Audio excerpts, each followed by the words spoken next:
জীবন বড়ই অদ্ভুত, তাই না? দুদিনের দুনিয়াতে এসে কেউ হাসে আবার কেউ বা কাঁদে, এটাই মনে হয় নিয়তি। আসসালামু আলাইকুম এভরিওয়ান, কেমন আছেন? আলহামদুলিল্লাহ, আপনাদের দোয়ায় আমিও ভালো আছি। বড় ভাবির মুখ মলিন হয়ে আছে। ডাক্তারের কাছ থেকে আসার পর থেকেই এমন, কারোর সাথে কোনো কথা নাই, বলছে না। আমিও 2-3 বার কাছে গিয়ে জিজ্ঞেস করে এসেছি, কী হয়েছে বলো তো ভাবি, এমন মুখ গোমরা করে কেন তোমার? ডাক্তার কি বলেছে? ভাবি আমার দিকে তাকালো না পর্যন্ত। পরপর 3বার যাবার পরও যখন কিছু বলল না, তখন আর যেতে ইচ্ছে করলো না। কাজ শুধু শুধু কাউকে বিরক্ত করে কী লাভ, যদি সে যেচে না উত্তর দেয়? হতেই পারে শেষমেশ কোনো দুঃসংবাদ শুনেই এসেছেন তিনি, এটা আগেই সন্দেহ ছিল আমাদের। ভাবের অন্য সব বোনগুলোও এমন। বড় 3টের বিয়ে হয়েছে, একটারও সন্তান হয়নি। ভাবির বিয়ের কম দিন হয়নি, প্রায় 6 বছর। এতদিনেও যেহেতু বাচ্চা কাচ্চা হলো না, তবে আর হবে মনে হয় না।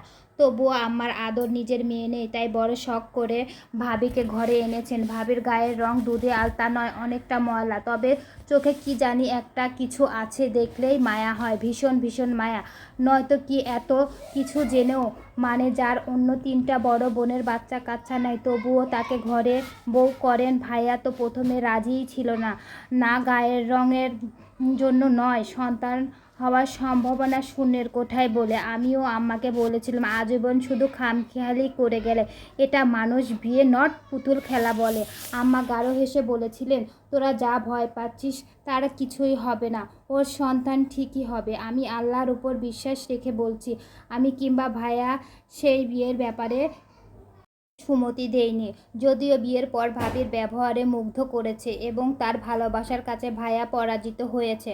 আমার বলতে একটু বাধা নাই যে জগতে এমন নম্র, ভদ্র আর চরিত্রবান মেয়ে মেলানো কঠিন, তবে যাকে দিয়ে কোনো ভবিষ্যৎ নেই, তাকে কেন বিয়ে করে ঘরে আনতে হলো?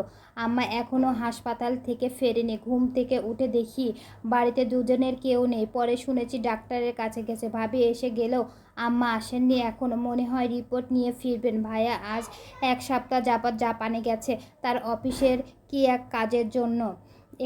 ওখানে তিনি 3 মাস থাকবেন। সন্ধ্যাবেলায় আম্মা আসলো হাসপাতাল থেকে রিপোর্ট নিয়ে, তার মুখ আরও কালো। দেখে ভাবি কান্না কান্না ভাব মনে হতে পেরেছেন, তাই হু হু করে কেঁদে উঠলেন। আম্মাও কাছে এসে ভাবিকে জড়িয়ে ধরে প্রাণ ভরে কাঁদলেন। তাদের কান্না দেখে আমারও ভীষণ কষ্ট হতে লাগলো। মনে হচ্ছিল পৃথিবীতে কারো সন্তানটি না থাকলে কি আসে যায়।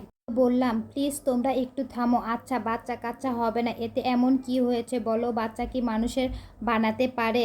আম্মা খানিক সময় চুপ করে রইলেন, তারপর বললেন, তোর ভাইয়া শুনলে তো সর্বনাশ হয়ে যাবে। যার গল্পটা শেষ করতে পারলাম না। আপনাদের যদি গল্পটা ভালো লেগে থাকে, শেষ পার্টটা যদি জানতে চান, তাহলে লাইক কমেন্ট করে আমাকে জানাবেন। ইনশাল্লাহ আমি আপনাদের আগামী ভিডিওতে আমি গল্পের বাকিটা জানানোর চেষ্টা করব।